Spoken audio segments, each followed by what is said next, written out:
Hello, students. I am Dr. Vandana Sharma, associate professor government college Kota. आज हम BSc part third के paper third, जिसका की टाइटल है biotechnology and utilisation of plants, की यूनिट सेकंड का एक topic definition and basic aspects of plant tissue culture को डिस्कस करेंगे। Definition of plant tissue culture. Plant tissue culture एक ऐसी टेक्निक है जिसमें आर्टिफिशियली प्रिपेयर्ड न्यूट्रिएंट मीडियम पर प्लांट सेल टिश्यू ऑर्गन को कल्चर किया जाता है और एसेप्टिक कंडीशंस मेंटेन की जाती हैं and these all operations are performed in laboratory in vitro conditions. इस टेक्निक के द्वारा हम कई एलीट स्पीसीज़ का मास प्रोपिगेशन कर सकते हैं, कई कमर्शियली इम्पॉर्टेंट प्लांट्स को लार्ज स्केल पे ग्रो कर सकते हैं, कुछ स्पीसीज़ जो एंडेंजर्ड होती हैं उनका भी मास लेवल पे प्रोपिगेशन कर सकते हैं। It offers excellent opportunity of mass propagation in vitro. Uses of plant tissue culture in the field of crop improvement, horticulture and agriculture following are the achievements of plant tissue culture. Plant tissue culture के जो benefits हैं उनको हम discuss करेंगे। पहला है micro propagation, जिसकी की डिटेल स्टडी हम नेक्स्ट वीडियो में पढ़ेंगे।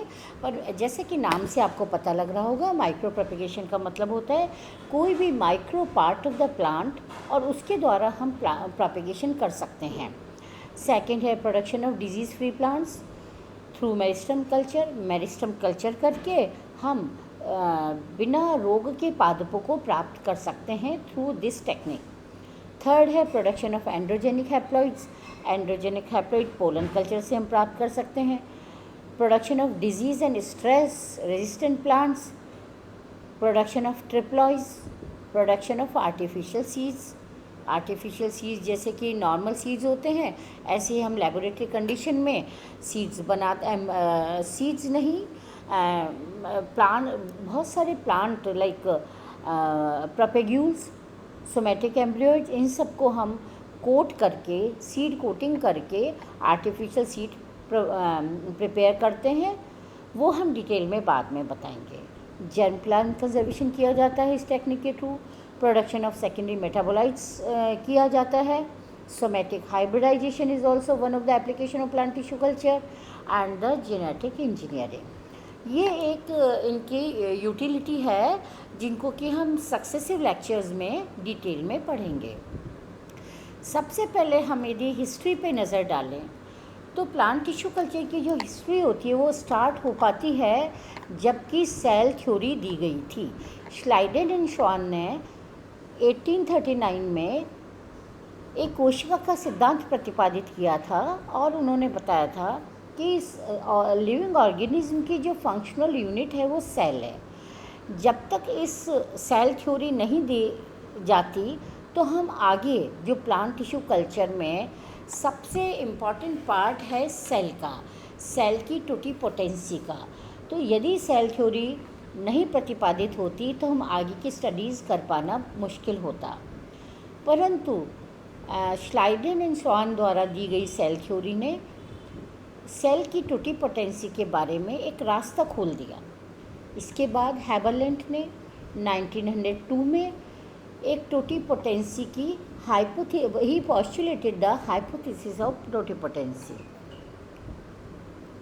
उन्होंने अपने एक्सपेरिमेंट में Knop solution, peptones and glucose लिया और उन्होंने डिफरेंट प्लांट के डिफरेंट पार्ट्स को कल्चर किया, जैसे आइकोनिया क्रासिपिस के पीटियोल्स की पिथ सेल्स को, ट्रेडिस्केंशिया के स्टैमिनल हेयर सेल्स को और लेमियम पर्प्यूरियम की पेरिसेल सेल्स को। उन्होंने इसमें कल्चर ग्रो किया और कुछ समय बाद उन्होंने देखा कि सेल्स ने सर्वाइव तो किया but they could not grow further. He concluded in case cells are provided with right nutrients, then there could be divisions. Cells grew but could not proliferate further. He did not know what was the reason. Cells survived, but cell division did not occur.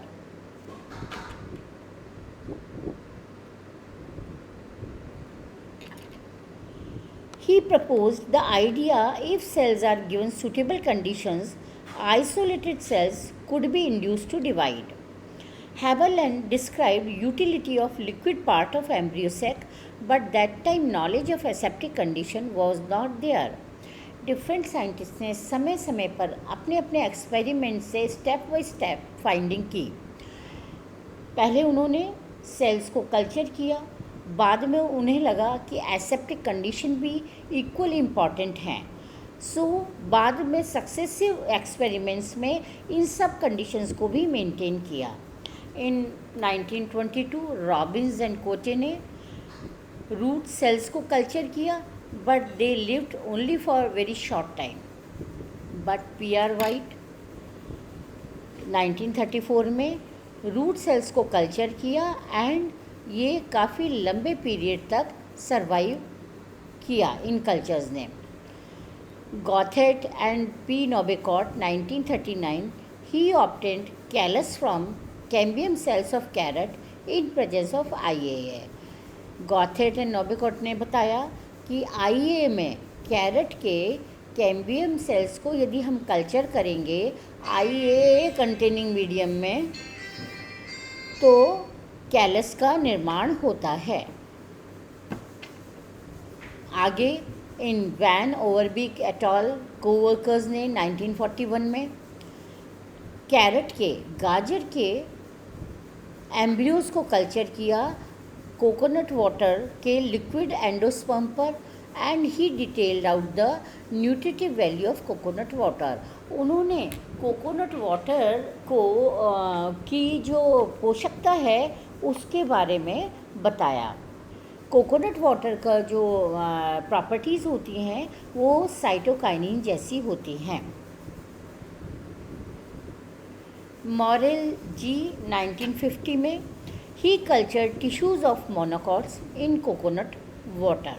अभी तक तो सारी discoveries सारे जो findings थी वो dicotyledon में ही थी, पर मॉरेल जी ने मोनोकोटिलिडन में टिश्यूज़ को कल्चर किया इन कोकोनट वाटर। कोकोनट वाटर को एक तरह से ग्रोथ हार्मोन की तरह यूज़ किया। W.H. म्यूर 1953 में ने he developed techniques of isolated single cell. Miller and scoop का जो टिश्यू कल्चर की हिस्ट्री में बहुत ही इम्पॉर्टेंट कंट्रीब्यूशन है। इन्होंने ये विस्कॉन्सिन यूनिवर्सिटी में काम करते थे and he explain the role of cytokinin. इन्होंने अपनी सक्सेसिव ईयर्स की फाइंडिंग्स में बताया कि साइटोकाइनिन एंड ऑक्सिन उनका रेशो डिफ्रेंशिएशन में बहुत क्रिटिकल रोल देता है।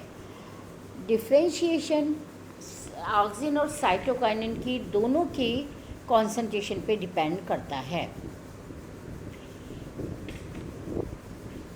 They concluded fixed ratio of auxin cytokinin is responsible for differentiation.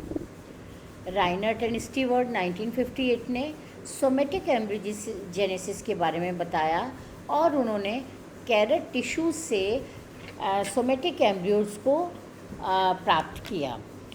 Somatic embryos are the embryo like structure form from the somatic cells. ये somatic cell से बनते हैं। They are like embryos but they are called embryoid also and they can give rise to the full plantlet because they have both radicle and plumule both.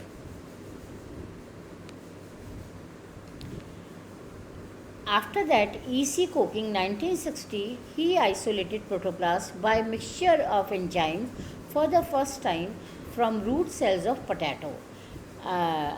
Protoplast isolation सबसे पहले E.C. Cooking ने किया।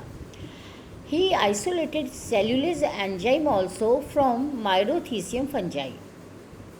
After that, Guha and Maheshwari, इन्होंने they cultured pollen grain of धतूरा and obtained haploid embryos. उन्होंने pollen grain को buds की pollen grain, Datura की बड से पोलन ग्रेन लिए। पोलन ग्रेन में हैप्लॉइड स्टेज थी।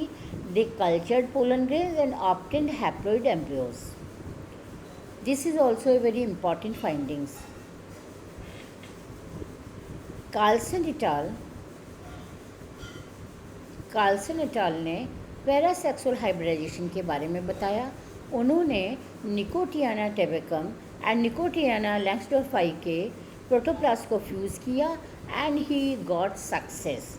And this type of hybridization is called somatic hybridization, which is very important because such type of hybridization can be done where hybridization is not possible through the conventional method, or we can say where sexual incompatibility is there.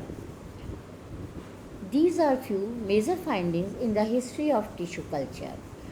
Tissue culture के बारे में सबसे पहले पढ़ने के पहले हमें ये जानना आवश्यक है कि कौन कौन सी डिस्कवरी किस तरीके से हुई, किस ईयर में हुई, किस साइंटिस्ट का ये कंट्रीब्यूशन है। अब हम आगे इस पूरी टेक्निक में उपयोग में आने वाली जो डिफरेंट टर्म्स है उनको क्लियर करेंगे, उनको समझेंगे। उसके बाद हम इस टेक्नोलॉजी के बारे में पढ़ेंगे।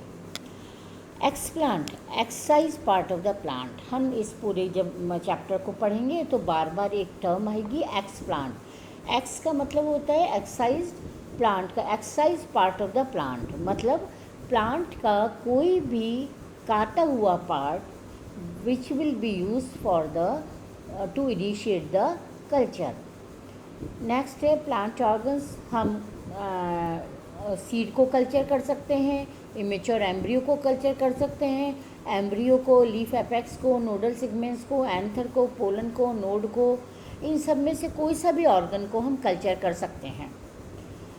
देन है प्रोटोप्लास्ट। यदि हमें सिंगल सेल कल्चर इनिशिएट करना है तो we can use protoplast as a single cells. Then एक टर्म है जिसको कि जो हम बार बार हमें यूज़ करनी पड़ेगी, वो है callus. Callus is unorganised mass of sales.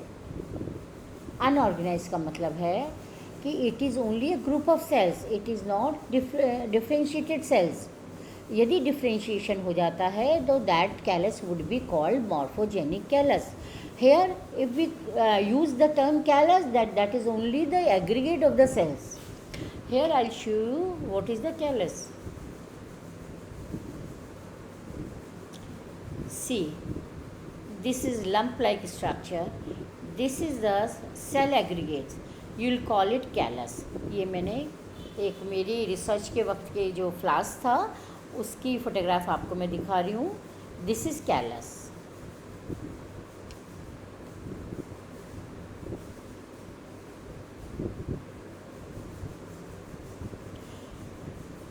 Then single cell culture. जैसा भी मैंने आपको बताया, यदि आइसोलेटेड सेल्स लाइक पोलन को हम कल्चर करेंगे तो this would be called single cell culture. यदि प्रोटोप्लास्ट को कल्चर करेंगे तो उसको भी हम सिंगल सेल कल्चर कहेंगे। देन है protoplast culture, culturing cells without cell wall. Protoplast किसे कहते हैं? When the cell is without the cell wall, that would be protoplast. And protoplast culture का मतलब when culturing cells after removing cell wall. Then meristem culture, when meristematic tissue is cultured in aseptic conditions and full plantlets are obtained. Pollen culture, haploid pollen grains are cultured and androgenic embryos are formed. Ovule culture, when the ovule is cultured in the laboratory on nutrient medium. Endosperm is cultured when embryo is cultured in vitro condition. So these all are the various type of cultures. Cell suspension culture, when callus is transferred in liquid nutrient medium. Generally हम लोग जब nutrient medium बनाते हैं तो उसमें अगार use करते हैं। Agar is use to provide the surface area, but many times in other experiments हम अगार को इग्नोर करते हैं और जो मीडियम होता है वो लिक्विड फॉर्म में होता है। तो जब लिक्विड न्यूट्रिएंट मीडियम होता है और उसमें हम किसी भी तरह का कल्चर प्रिपेयर करते हैं, उसे हम सेल सस्पेंशन कल्चर कहते हैं। These cultures are capped on shaker. Shaker एक मैकेनिकल डिवाइस होती है जिसमें एक मोटर होती है और उसमें फ्लास्क को फिक्स करने का अरेंजमेंट होता है और वो मोटर कॉन्स्टेंटली रोटेट करती रहती है, जिससे कि पूरे फ्लास्क का जो लिक्विड न्यूट्रिएंट मीडियम होता है वो हिलता रहता है, जिससे कि एक एरेशन भी होता रहता है और सेल्स भी ग्रो और डिवाइड होती रहती हैं। Thus cell suspension is formed. Then somatic embryogenesis. In tissue cultures, when embryos are formed from somatic cells, this process is called somatic embryogenesis. जैसा आपको मैंने बताया था कैरेट में somatic embryogenesis प्राप्त हो, सबसे पहले उससे प्राप्त हुआ था। यहाँ पे these are the embryoids. See, you can see these are embryoids.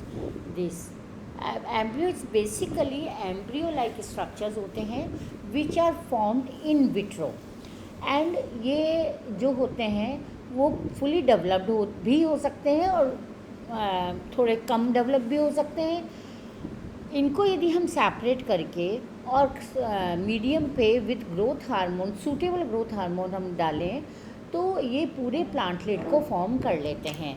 यहाँ हम आपको बताते हैं, देखो this is also callus and this is the embryoid sorry.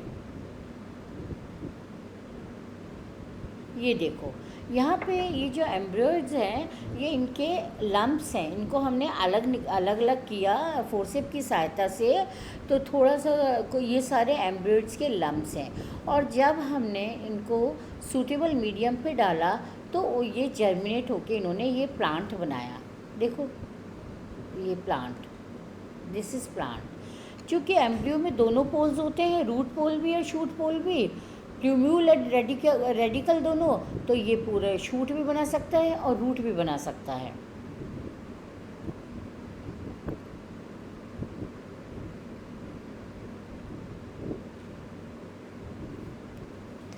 Next term is सब कल्चर। कैलस और any culture is divided in parts and again culture on other medium. कभी कभी टिश्यू कल्चर की एक्सरसाइज करते वक्त हमें कैलस को stock callus के रूप में प्रिजर्व करना पड़ता है।